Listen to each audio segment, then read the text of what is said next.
Eh, Seguimos conversando con el doctor Arsenio Oré Guardia, hablando sobre el tema de los criterios para establecer el peligro de fuga. Doctor Arsenio, ¿cuál es el sentido interpretativo en la jurisprudencia contemporánea aquí en el Perú sobre el artículo 269 del Código Procesal Penal? A ver,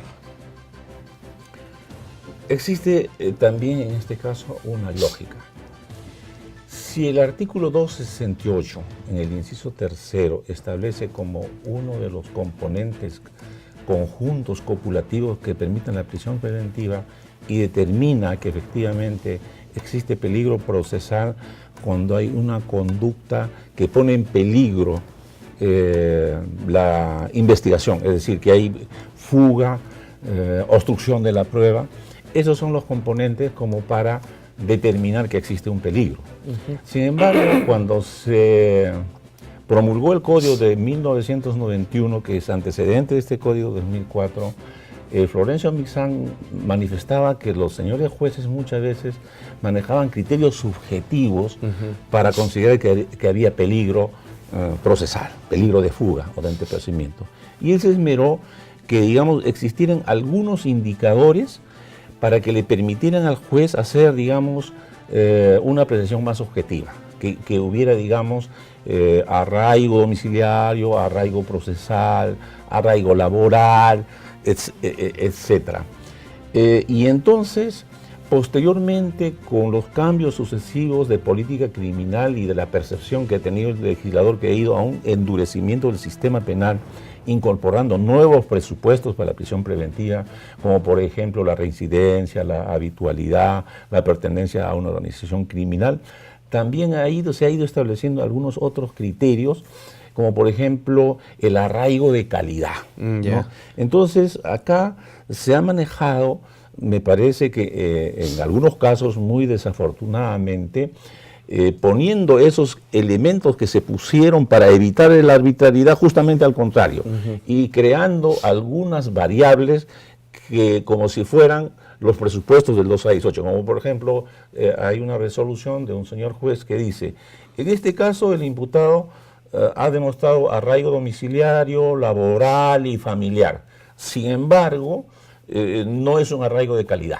¿Qué es entonces el arraigo de calidad bajo la interpretación jurisprudencial? Ese es un criterio general, subjetivo y arbitrario, sí, digamos, que no está en el artículo 268. Según lo que usted nos está manifestando, entonces, el arraigo de calidad es lo que al juez le parece que es de calidad. Cuando hace un manejo arbitrario de la norma, porque efectivamente, según el Código Procesal, el título preliminar, artículo 7º y 8º, y según la Constitución, que es el marco primario para todo supuesto de afectar la libertad de un ser humano, las causales por las cuales se puede disponer la prisión preventiva y las variables son las únicas que se pueden aplicar. No caben formas innominadas ni de coerción ni de creación de variables. De manera que un señor juez no puede interpretar los supuestos que se pusieron para evitar la arbitrariedad como supuestos de que estuvieran en el 268. Entonces, yo he postulado respetuosamente que acá efectivamente hay un manejo contrario, totalmente irrazonable, y eso es un atentado contra el artículo 200 de la Constitución, que por primera vez establece el principio de proporcionalidad y razonabilidad en todos los actos del Estado y de las instituciones, especialmente para los jueces. En consecuencia, me parece que efectivamente crear formas nuevas de peligro procesal, como se está haciendo en este momento, viola el principio de legalidad, porque el procedimiento predeterminado, especialmente para afectar la libertad del ser humano, tiene que estar establecido categóricamente en las normas, desde el artículo 2º 24 de la Constitución. Ya. Y el factor de vinculación, ¿cómo debería interpretarse entonces de manera objetiva? De manera objetiva debería ser así. Si estamos en peligro procesal, el Ministerio Público ha probado que este imputado, digamos, no ha concurrido a una diligencia reiteradamente, está probado que ha sido notificado reiteradamente y no concurre, huye, se ha escapado de la justicia, perturba la actividad probatoria, y existen elementos que permiten afirmar eso, no que se le ocurra, entonces en ese caso podría considerar el juez que está probado objetivamente. Pero no podría decirse, por ejemplo, está probado que tiene domicilio, que tiene trabajo, pero como no es de calidad y no dice, no fundamenta en qué consiste esa omisión de no tener, digamos, agarrado de calidad. Y efectivamente en algunos casos, no refiriéndome a los señores jueces como persona, porque los señores jueces son accidentes de la historia en los cuales actúan de una manera u otra, pero lo que es importante es preservar que el proceso penal de nuestro país sea un proceso razonable, democrático, que efectivamente haga un equilibrio entre eficiencia y garantía, en los términos que el artículo 44 de la Constitución establece, que se debe tutelar tanto la libertad como el derecho de la sociedad a vivir en paz. Y en consecuencia, justamente en estos casos es que el juez debe plasmar su rol, porque el juez en el proceso penal es un juez de garantía. Entonces, ¿cómo puede ser un juez de garantía aquel que, fuera de los marcos establecidos para la coerción, crea aspectos subjetivos que efectivamente perturban un razonamiento lógico, un razonamiento racional y un apego a las normas del Código y de la Constitución? Ahora, quizás sea también el hecho de que se constituye una puerta de ingreso para que el juez ingrese a tratar de desarrollar la labor que le compete únicamente al Ministerio Público, y que en el modelo procesal penal esto ya no tiene por qué ser así. Claro, en el modelo mixto, en el que era mayoritariamente inquisitivo y mínimamente acusatorio a nivel de juicio, el juez, ante la omisión de alguna pregunta en el interrogatorio de parte del fiscal, el juez intervenía inmediatamente, porque claro, cumplía el papel de investigador y al mismo tiempo también de juzgador. Pero en el modelo acusatorio, el juez, como usted lo señalaba hace un buen rato atrás, tiene que ser imparcial frente a la posición de la teoría del caso del Ministerio Público y de la parte acusada. Sin embargo, algunos fiscales y algunos justiciables en condición de imputados denuncian muchas veces que el juez se entromete, hay una intromisión del juez en las labores del fiscal. ¿Esto a qué le podemos atribuir? ¿A que todavía estamos en un proceso de transición cultural, ideológico, del viejo modelo al nuevo modelo? ¿O es que no se entiende un juez que no cumple también al mismo tiempo una función investigadora en un país como el nuestro, a pesar de la imposición del modelo acusatorio? Efectivamente, esto tiene relación con los modelos procesales penales y, digamos, con el trasfondo cultural que tienen los pueblos para investigar y sancionar. Durante siglos hemos estado acostumbrados a un sistema inquisitivo en que efectivamente el juez concentraba la potestad de persecución y la potestad de sanción.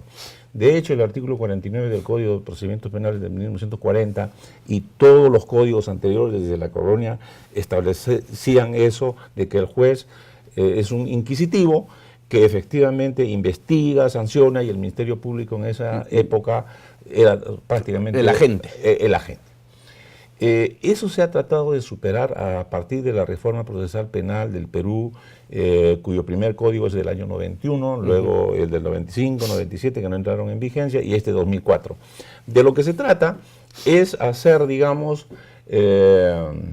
una distribución de roles para la persecución penal. Eso se desprende desde la Constitución del 79 del 93.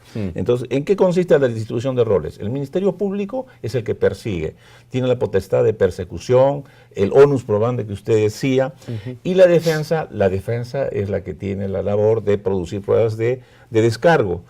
Pero modernamente también el imputado se puede someter a una colaboración eficaz para tener algunos beneficios.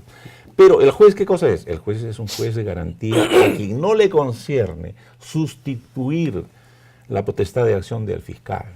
Entonces, algunos señores jueces que prácticamente se sustituyen o se entrometen en la potestad de persecución, hacen mal porque están haciendo una alteración de su rol. El juez de garantías es imparcial y efectivamente tiene que dirigir un debate en el cual él va a formar su opinión a partir del debate. Lamentablemente, una cosa es diseñar un código, ¿no? Son como los proyectos de vida social que hacemos en nuestras constituciones y declaramos que nuestra sociedad va a ser así. Nos cuesta mucho trabajo para alcanzar esos objetivos. Claro. También en el proceso se diseñan los modelos procesales. Nuestro proceso tiene que ser así. Pero ¿cómo hacemos para que todos esos más de 500 años, digamos, de tradición inquisitiva vuelvan a los jueces de lo que eran inquisitivos en jueces imparciales y objetivos? Nos cuesta mucho trabajo. Y efectivamente nuestra transición a un modelo acusatorio todavía no nos ha producido la satisfacción social de que efectivamente tengamos un modelo acusatorio. Porque los señores jueces que antes eran inquisitivos, con la vigencia del Código Procesal Penal, no amanecen acusatorios. Claro. Y muchas veces, efectivamente, inclusive hay señores jueces muy ilustrados que efectivamente enseñan el modelo acusatorio, pero van a sus despachos y nuevamente se contagian del modelo inquisitivo. De manera que imponer un modelo, establecer patrones culturales para que el proceso sea lo que debe ser, eso le cuesta mucho trabajo a los países, y que creo que nosotros todavía estamos en ese tránsito. Si bien es verdad que el nuevo Código Procesal Penal está vigente desde el año 2006, realmente no nos parece que hemos incursionado en aplicar adecuadamente el modelo acusatorio. Y es por eso que algunos profesores, como el profesor Mario Rodríguez, que tanto ha brevagado por el proceso acusatorio, se pregunta ahora, ¿valió la pena? ¿Valió la pena tanto presupuesto, tantos esfuerzos, tantos sueños para que efectivamente sigamos teniendo algunos procesos más inquisitivos que teníamos antes? Y entonces creo que es efectivamente un esfuerzo social de nuestras autoridades, de nuestro país, que tengamos el proceso penal democrático, garantista y eficiente, que es un proyecto de vida social. Bueno, el balance podría ser, para ir concluyendo esta entrevista, de que sí valió la pena, ¿no? Definitivamente, y valdrá la pena, pero todavía en un decurso de tiempo que está por venir, porque evidentemente el cambio de un código de procedimientos penales por un código procesal penal con un modelo completamente diferente, no implica solamente el cambio de leyes, sino, como usted lo ha manifestado muy bien, es un cambio básicamente cultural e ideológico. Entonces, sobre la base de ese presupuesto, ¿cuánto tiempo más estima usted que podremos realmente empezar a ver los frutos de una nueva formación en este sentido, que proviene desde la universidad, pasando por la Academia de la Magistratura, y la adopción de las nuevas tradiciones que habrán de venir por delante en el mismo ejercicio de la función pública? Algunos hablan de unos 20 o 30 años todavía.